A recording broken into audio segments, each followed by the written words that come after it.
Over the last few weeks, I've been teaching you how to create workflows and automations in Go High Level, like this one right here on how to automate your forms, or this one right here on how to automate your email campaigns and workflows in High Level, or these right here on how to automate your invoice and checkout pages in High Level. But today I realized I haven't even created a beginner's tutorial around workflows in High Level. So that's exactly what we're going to do in this video. Because when I started using High Level about 3 years ago, I really had a big fear around automations, around breaking things. And the main goal of this video today is to take that fear away from you and make you a confident automation and workflow builder in High Level. So check this out. Once you're in your High Level account, you'll want to click on automations, and this will bring you to your workflow list. So I use the word workflow and automation interchangeably, but pretty much everything that we're looking at now are workflows, but I also call them automations.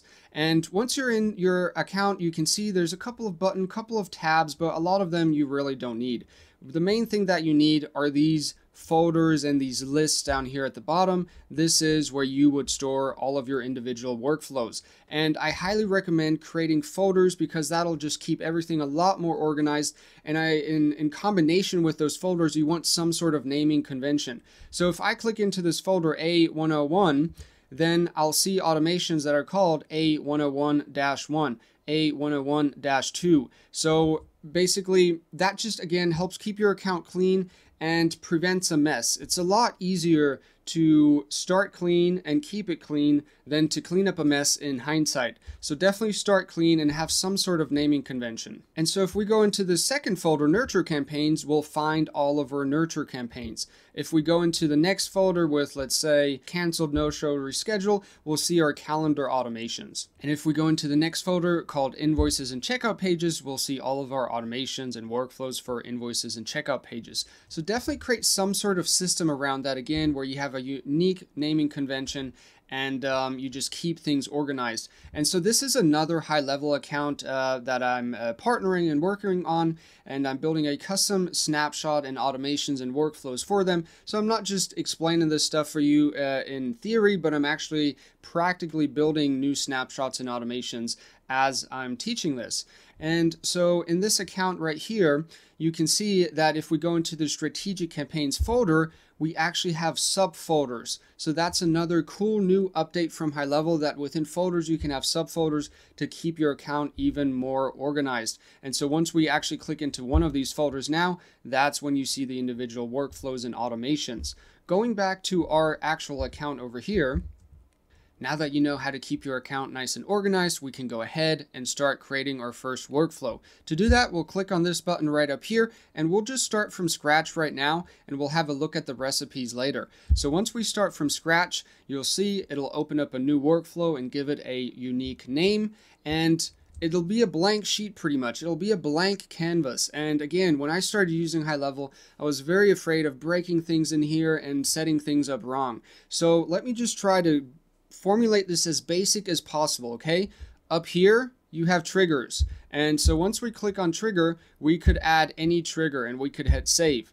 And you can not only have one trigger, but you can have multiple triggers. And so one of my mottos in High Level is go fast and break stuff. I got that from one of my earlier mentors. And so by clicking and just adding triggers up here, again, I'm not saying any of these triggers make any sense, but just by doing and by creating triggers and by adding things, that'll help you get rid of the fear of breaking things.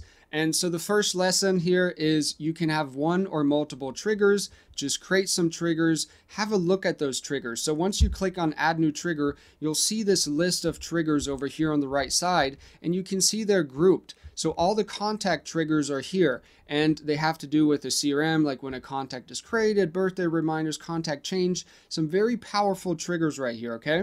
And then if we scroll down, we've got events. So if you're looking, like, definitely take some time, pause this video, and just look through these triggers over here on the right and see what kind of events you can trigger based off of. Form submitted, look at the appointment triggers, look at the opportunity triggers, look at the affiliate triggers. So just scroll through here and have a look at all of the different triggers that you can use as a trigger.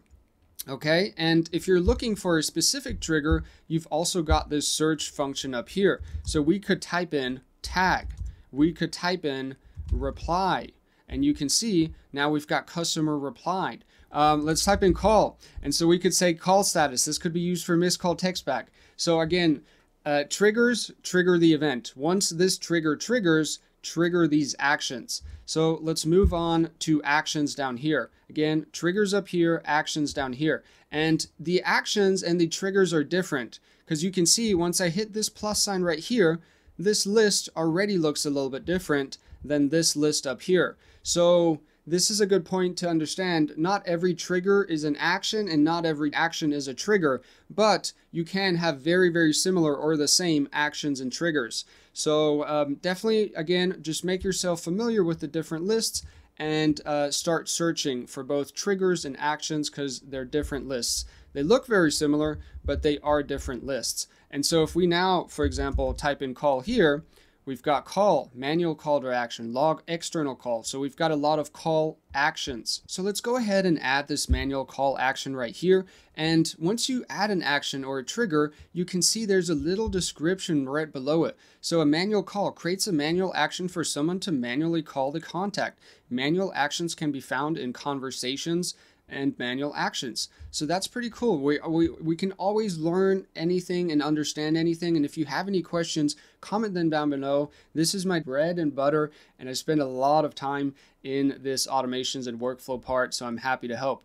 So we'll hit save here, and we can see we've got an action now. Let's just go ahead and add a wait step, because that's a very common action step. And so once we click on it, we can again see the description, but pretty much this only means that the contact will wait in this step. So, and we can decide, do we want to wait 1 minute? Do we want to wait 1 hour? Do we want to wait 1 day? Do we want to wait 2 weeks, which would be 14 days?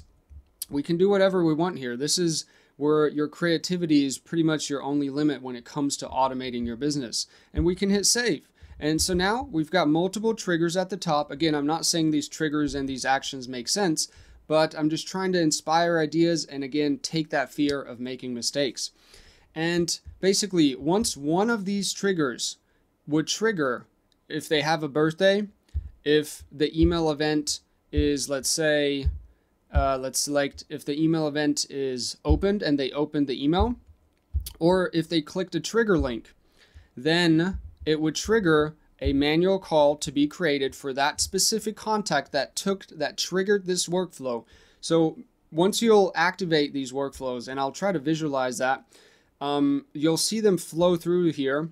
And yeah, we'll get to that in a second, but these workflows will trigger for each individual contact that triggered these certain events up here at the top. So again, then it'll create a manual call, and then it'll wait here for 14 days. And you can see this wait right here, we can't see how long it's waiting until we click onto it, and then we see the 14 days. So we can rename each action name up here in the top bar, and we could call this wait 14 days.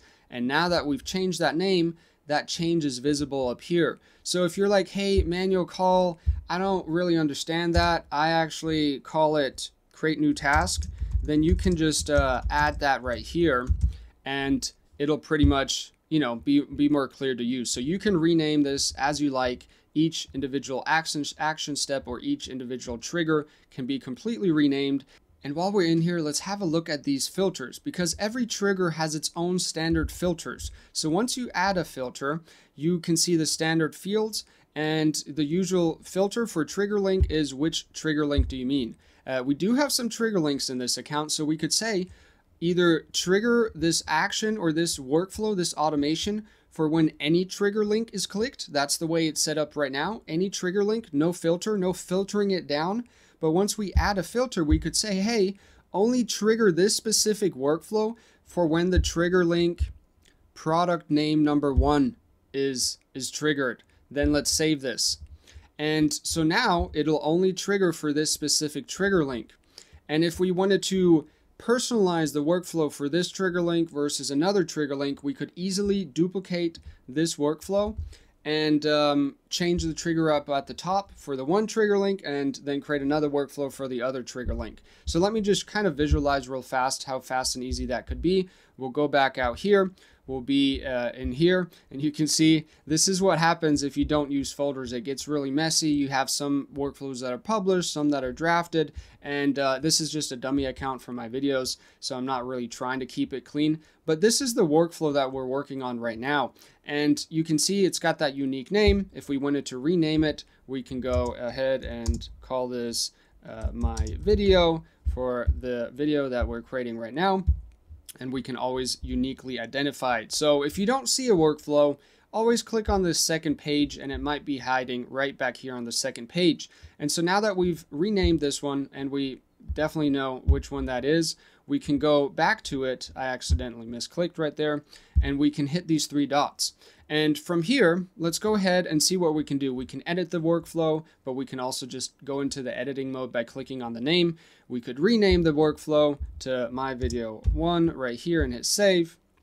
Let's see what kind of other actions we've got. We could open it up in a new tab. You can see I've got multiple tabs in High Level open right now, which I like to do if in one tab I'm in the contacts and CRM page, another tab I'm in the automation section, another tab I might be on the back end in the settings. So definitely get used to having 2, 3, 4 tabs open, and to memorize kind of a system that I've created around where I'm at in the tab or which tab would be where. I usually, if I'm farther up here in the top left, like in contacts, that would be in the top left. The next one would be further down, let's say in workflows down here. The next one and the other one on the back end right here is usually the one that's back here on the settings. So just having some sort of organization system like that can again help you be very productive in High Level. But without getting distracted, let's focus on these three dots.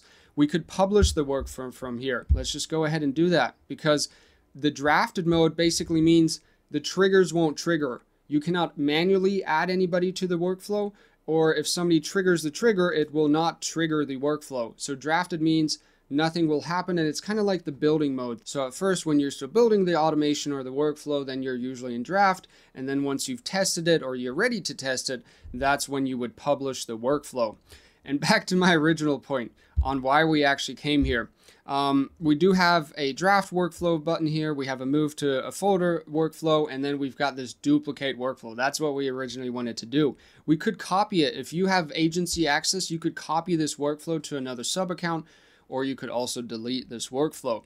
But what we actually came here for was to duplicate this workflow. And you can see it says copy just because it's the copy at the beginning. We'll just go ahead and call this one number 2, and we'll hit create. And the naming convention right here on all of these folders and these individual workflows is it'll first show at the top the folders, which is why here at the first page we only have folders, and it first goes by alphabet or numerical. So we've got A, then next letter in the alphabet is M here, then we've got Z. So by naming them again in a unique way, it's very easy to keep your workflows organized. And let's go back to our 1 and 2 draft workflows right here. We can see one's published, one's not. And the original thought, again, where I was explaining how to filter down triggers, we've got the first product, because again, this is an exact one-to-one copy of that first workflow that we just created. This is pretty much the first trigger that we had for product name number 1. And now here we could select product name number 2. So once you have a workflow, that's a very, very solid foundation to easily duplicate it and just change the filter. Just change that little tiny filter. We would delete pretty much these silly triggers over here with these delete buttons. And then now, if I did that on the other workflow, we would now have 2 similar workflows that would be triggered by this trigger link, and one for product 1 and one for product number 2. So I hope you understand the concept of triggers and action steps and the difference between the two, and that there's different lists for triggers and different lists for action steps. So definitely, again, familiarize yourself with them. If you have any questions around that, comment them down below. But that's like the main core. If you understand that concept of, hey, if this trigger happens, these action steps down here will happen, then that's the main part of automations. And I hope by showing you how crazy and fast you can click around, there's not too much that you can break. So definitely don't be afraid of going fast and building. But you can see that our workflow here is kind of short. And again, I'm not saying this workflow makes any sense in and of its own. And it's always a great start to use an existing workflow. And the easiest way to do that is if we go back to workflows and we create a new workflow, we can select these awesome recipes. These are pretty new from High Level, and it's definitely worth just how you should familiarize yourself with the action list and the trigger list. In the actual workflow, you should familiarize yourself with these recipes right here, because they're always adding new ones, especially some cool ones that involve AI. And it's always a good inspiration on, hey, how is High Level building workflows and how can I build those workflows for myself? So some of the most typical workflows are appointment confirmation and reminders. Maybe you want to use your local business and you're missing a lot of calls, so you might want to do missed call text back. Maybe you have a calendar and once they no-show to the calendar appointment, you want to trigger a nurture campaign. So again, definitely scroll through here. There's a lot of very powerful automations in here. And again, some of them do involve ChatGPT, like this one right here. And I think there was, this one had some ChatGPT in it as well. So it's great inspiration. For now, let's just say we want to use missed call text back, and we're going to select this trigger or this recipe right here. And so you can see it pretty much created a workflow with the name recipe so that we see all of the recipes, but we can always change this name. And it's telling us allow re-entry is on by default. So we'll go ahead and agree to that and just say okay. And there we go. Without doing any work, I've now got a missed call text back workflow built the way that High Level recommends building it. And if I want to personalize this, I could personalize it. So let's check this out real fast. So the trigger up here is we have a call status trigger. If we wanted to recreate this, let's go ahead and do that. So let's type in call. Let's do call status. Let's say call direction or call status is either busy, it was canceled, it was no answer, it went to voicemail. That's pretty much, I think, what they created over here on the left. Let's see. So call direction, they added this one as well. Call direction is incoming, but then everything else was exactly how I created it. So let's click on add filter again, and let's select call direction incoming over here as well. And now we recreated that filter. All the main difference now is just they changed the name, so we could copy this and copy it over here. So this might be an interesting exercise to learn High Level, to take these recipes, try to recreate them, and again, just start building. Just start building, because this is a high income skill. This is a very powerful high income skill that many businesses need. So if you can learn this for yourself, you don't have to hire anybody to do it for you. And you'll be in high demand, down the road when other businesses need your help. So we've recreated the trigger, and we can just go ahead and delete the one that I created right now. And you can see every time you make a change, like deleting something, you'll have to save the action step itself. So if I change this name, you'll have to save it here, and then we can hit save here. And then it also asks you to save up here. So don't forget to save up here. But if I try to exit now, it'll be like, hey, you have unsaved changes, you should save. So we'll go ahead and save it. But it's just something to get used to save pretty much twice. And if you don't or you forget, it does remind you. So that's pretty cool. The next step right here is pretty much just a slight delay. And so this used to be called wait, but now they renamed it to slight delay so SMS doesn't feel like a bot. So we could rename it just to the original wait step, and it's 0.2 minutes, which I guess 20% of 60, so that's like 12 seconds, something like that. And we'll hit save right here. And so click through these individual action steps. Learn a little bit of the language, the action name. So this assigns it to a user. Let's click here. We've got myself and my video editor, CJ. Shout out to you. We've got a tag right here where we could add tags. We could send an SMS to the lead. And so again, using these recipes as inspiration for action steps is extremely powerful and is just a great starting point. And if, let's say, this is actually a good transition to the next tab, which is settings. Let's say we wanted to personalize this. So the idea is somebody's calling a local business. They've got high level installed. They've got a phone number, A2P approved on high level. A call comes in, incoming call. We're either busy on the phone already, it goes to voicemail, or we have no answer, or the call is canceled. Then it would trigger this automation. That's the scenario, okay? Try to visualize that. We're calling, nobody answers. Then we wait. Then it assigns it to a user. Then we add the tag, missed call. Then we send this SMS to the lead. If we wanted to personalize this, I think a logical personalization would be to add a wait step of, let's say, 1 hour. We would add that like here, just like this, 1 hour wait step. And then if we haven't heard back from them, let's send them a second SMS. We just missed a call. We haven't heard back from them. Let's send SMS number 2. SMS number 2. And guess what? If we still haven't heard back, like this is a hot lead that called our business.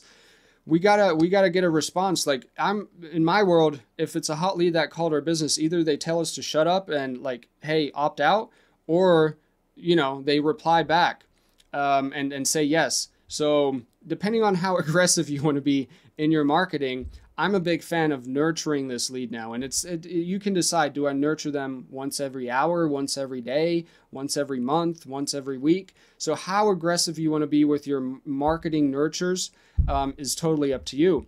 But now we've got to wait 1 hour, SMS number 2. Let's hit these 3 dots. Let's copy. And so you could copy an individual action and copy it here. Or if you hit copy, you can copy all actions and you could create something larger. And so we could copy all of these actions right here, for example, and easily paste them down here. And so that's how you can build automations very fast, very easily. But again, the general idea is, hey, if they haven't replied, let's wait 1 hour, send SMS 2. Let's wait. I don't think you would wait an hour here. Let's say wait 1 day. We would change this right here. Wait 1 day. And then let's send them SMS number 3. And so that continues on, and you can change the intervals, change the SMS, do whatever you like. But the general idea, the long transition of what I'm trying to say is, on nurture campaigns like this, we want to stop the automation once they reply back. That's where we click into settings, and that's where we would turn on stop on response and hit save up here. Because stop on response ends the workflow if a contact responds to a message. So if they respond to missed call text back to the first, the second, the third, the fourth, any of those SMS that we just set up, it would stop the automation and they wouldn't get the following nurture SMS. So once they reply, they won't get this SMS or whatever SMS, because again, stop on response is on. And I highly recommend 99% of the time, if you're building nurture campaigns, you want to have stop on response on. A next very important setting is allow re-entry. If a contact does this trigger up here, do you want them to re-enter this workflow multiple times, or should they only be allowed to go into this workflow once? For missed call text back, I think it would make sense to have allow re-entry on, and it's off right now. So that means if it's off like it is right now, if they called the business, got the missed call text back, and went through this workflow once, the next day, the next week, when they call again and we miss the call again, they would not re-enter this workflow. So on this specific scenario, I would definitely have allow re-entry on, and I would hit save. And I'd say most of the time you want to have allow re-entry on, but again, if there's some sort of trigger or workflow and actions that you only want to happen once to each contact, then you would have allow re-entry off. And under communications right here, once we scroll a little bit further down, we could set a time window to only send during certain times. We could say, hey, we only actually want to send this stuff out in the morning, and we don't want to bother people on the afternoon, and we only want to send Saturday and these other days. So you could play around with those settings right there. And when it comes to email sending, you could set up your sender details once. So let's say I want to send emails from the name Johnny the Nomad. Yeah, I don't know how to spell. And then let's say the from email is johnny@gmail.com. And now by setting it up once on this workflow right here, it saves it for all emails on the front end. And so let me kind of visualize that real fast. If we hit plus here and we say, hey, we want to send an email, then on each email step, if you wanted to change the from name on each email, you could set it up here and you could say, hey, this is test1 and the from email is test1@gmail.com, whatever it might be. And you would pretty much, let's just put a subject line in here and a email name in here. Okay, so let's send from @gmail.com. Let's hit save here. And so now we're sending this email here from this from email and this from name. And let's say down here, all the way at the bottom, we want to send another email, but we want to set up a different from name and a different from email. Then we could do that individually for each email in each step here on the front end. If we don't want to go into that detail and we don't care about that, then we can only set it up for all emails in this specific workflow one time on here on the back end. So that's pretty cool. And then when it's a nurture, depending on the type of nurture, depending on if it's like calendar confirmation and reminders, if it's just a lot of like, for calendar confirmation and reminders, let's say they say, yes, I'll be there for the appointment. Yes, I'll show up. Okay. Like they just send, you know, not meaningless conversations like that. And it starts to get annoying for you. Then you could set up mark as read. And that would mean every time somebody sends a meaningless message like that, the conversation would be automatically be marked as read and it wouldn't show up in your unread conversations tab inbox. So those are the main settings to be aware of and that you have to understand if you want to build workflows in high level. And in general, before you publish a workflow, like if I wanted to publish this one right now, always after you publish it, you want to test every single workflow yourself. So trigger the event, whatever that trigger might be, or just create another separate trigger that you can trigger to go through and experience the SMS yourself, the emails yourself, so that you know how it's showing up and you know what your clients are going to be seeing. So again, very important step in building workflows in high level is just testing it yourself before you have your clients go through those workflows. And once you or your clients go through, you'll show up here under enrollment history. So in this account, or this is again just a dummy account, so I don't have any data over here, but once we swipe over here, you can see I'm in a customized AI chatbot automation or workflow in high level. And once we click on enrollment history, we can see different people that have again been enrolled. And this is again just a dummy account. We can see the date and time, what their current action step is, what their status is, if they're, you know, still stuck somewhere, if they finished. And yeah, some solid information. So if you're just looking real fast, like, hey, who's been in this workflow? This is a solid point to start.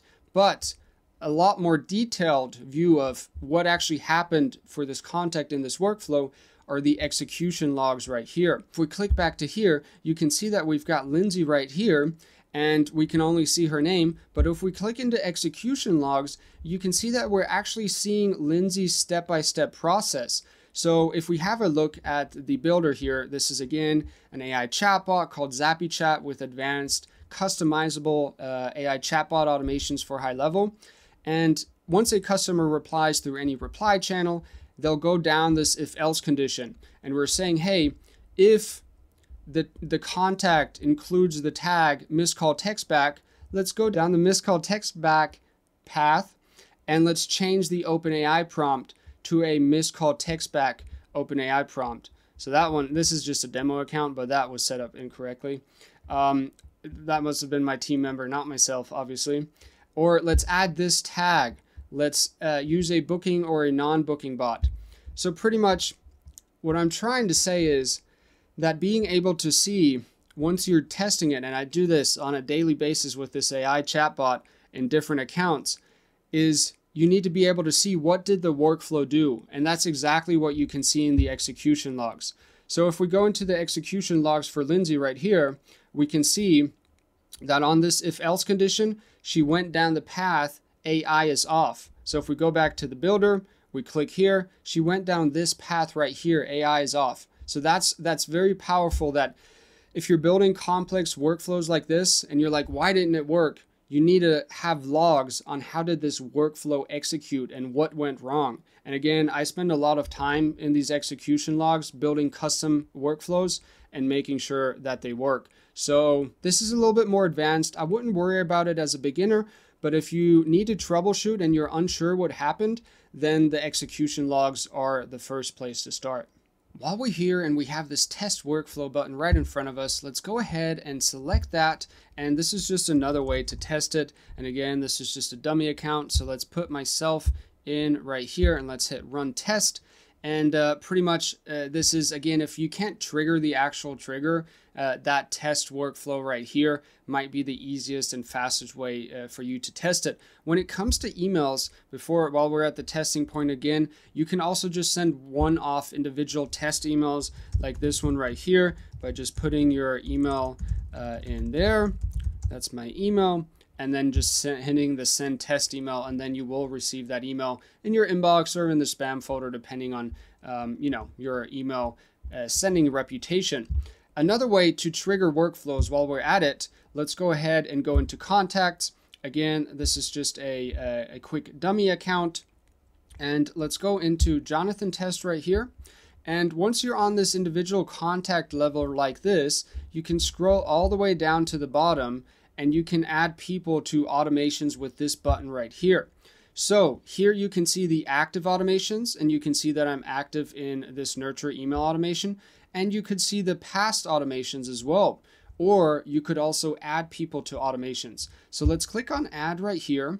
And this is one of the main reasons why I'm such a big fan of naming automations, because then they show up in a named and ordered way right here as well. So if you don't name your automations with like 1.1, 1.2, 1.3, Z15, all this good stuff, you'll just have new workflow, blah, blah, blah, and you won't know if it's the workflow that you want. So definitely, again, have that naming convention and stick to it so that once you add individual people to a workflow or you bulk add people to a workflow, it's very, very easy for you to see which workflow you want to do. So let's just say this is the workflow we want. We could add a sending time, but we don't have to, and I could just click add, and now you can see I'm active in that workflow and in that workflow as well. From right here, once you click on this little button, you could either take them out of the workflow by clicking on the little X. Let's just do that right here. And let's say, yes, remove me. And then I'll show that workflow will show up as a past workflow. And you can click on the little button next to it, those little 3 squares or whatever that is. And that usually takes a minute to load, but it'll open up that contact in that specific workflow under execution logs, and will show you what that looks like. So that's pretty cool. That'll bring you straight to the workflow.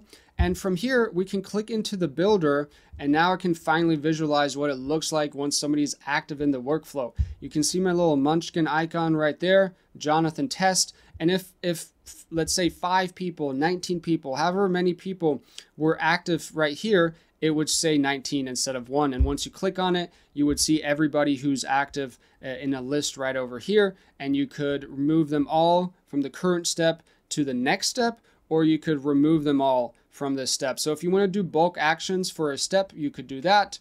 And yeah, there's a lot of ways to identify who's active, who's not active, and smart ways to do bulk actions if you do want to. But again, if you just want to remove one individual person from a workflow, you can just go to their contact page and X out of it from there. And just to emphasize again, that's one of the big powers of high-level automations and workflows, is that once you have 100, 500, 1,000, 500,000 contacts flowing through these automations, automatically receiving emails and SMS, those nurture campaigns where you're not doing any work, it can be Saturday or Sunday, it can be the middle of the night, but automations and workflows are doing the work for you. That's why this is an extremely valuable skill to learn, and that's why people pay a lot of money to do this properly. Since I just showed you how to individually add people to workflows with this button right here, let's go back to the generic CRM. Again, this is Game of Thrones dummy data right here. And in this CRM, if we wanted to bulk add, let's say these 16 records to an automation, we would click on this little robot icon right here, add to automation. It's just a warning saying like, hey, this is going to affect all the people that you selected. And then again, here we have this workflow list that if you're naming your workflows, it's nice and organized, and you can be like, oh yeah, it's Z15.4. And here, usually I almost never do add all at once. There's specific scenarios where you want to do this, but I pretty much always add people, especially if it's email and SMS in drip mode. And we would say, hey, this is, test action number 12. We want to start sending this on the 31st at this time, and we want to send 4 every 1 day. We actually want to send 16 every 2 hours. We want to send 24 every 3 minutes. So this is where you can completely customize how many do you want to drip, how many do you want to add to this workflow at the top, and you don't need a trigger. So everything that I've showed you guys so far was automated workflows with, hey, let me trigger it by adding a tag like this nurture tag right here. Let me trigger it by adding a tag like this new lead tag right here. What I'm showing you guys right now is selecting mass contacts in the CRM based on a list, based on a tag, however you want to filter that list, and then adding them manually in drip mode in certain quantities. So very, very powerful as well. And you would just click add to automation, and it would start triggering and adding them into this workflow without triggering the actual trigger at the top. So very specific, but good use case for email campaigns, mass actions, all that good stuff. And by the way, like I said earlier, it can take a lot of time to build a solid foundation of automations like this. And yes, you can use these recipes that I showed you earlier, but there's really not that many. If you want access to my high-level system with my calendar and confirmation, reminders and automations and workflows, with my nurture campaigns for email and SMS, with my incoming lead follow-up, with my invoicing checkout, with my review request automations like this one right here, then you can have access to my entire snapshot and my entire system pretty much with my free trial. I put that down below. So just click that and you'll get access. If you use High Level through me and my sub accounts, you can have access to all of my automations in my main snapshot that I created for modular use cases. So in my head, all the use cases are modular. So if you're needing calendar confirmation and reminders, it'll be in this folder. If you're using, communities and memberships, it'll all be in this folder. And if you need review requests, it'll all be in this folder. So that's how I created my snapshot and my workflows and automations. Very modular. And sure, you'll have to go in and make a couple of little adjustments, but it's a functioning system that just works nice and smooth. And I'll put other links down below as well to like my free community, my free course, and I actually have daily group coaching calls. And for a limited time, I'm also offering one free daily group coaching call to check it out. So check out the free resources down below. With that being said, let's wrap up the workflow tutorial right now. Let's click on Content AI. This is where you can see content that was created by AI, either via text or image, and kind of keep track of that. I don't use this. I've never used it, but if you want to check it out, check that out here. Workflow settings basically just brings you to the settings on the back end and then into this automation section where you could set up separate email notifications that if workflows don't work or have issues, errors, you could set up select users and set up notifications here. I don't usually do that myself either. And then if you wanted to have workflows that needed review, you could add them to this folder right here. If they were deleted, you would see them right here. And this is somewhat a toggle that some people use. If, again, you don't have this organized system like I do, you would pretty much click here on recent, and then it would kind of delete the folders and it would just show the most recent workflows. So we were in this one, I'm active in here. And yeah, these are interesting numbers to see that you can always see at any time. How many have been enrolled in total and how many are actively enrolled right now. And pretty much it'll just sort your workflow list by the most recent ones. That's pretty much it. And you'll see the different pages down here and you can decide how many workflows do you want to display per page. So if you have a lot of them, like my snapshot and my automations right here, you might want to change that page view. And again, I don't usually use this view. I just try to keep my list and my folders and everything nice and organized from the get-go, and then you won't need this recent one.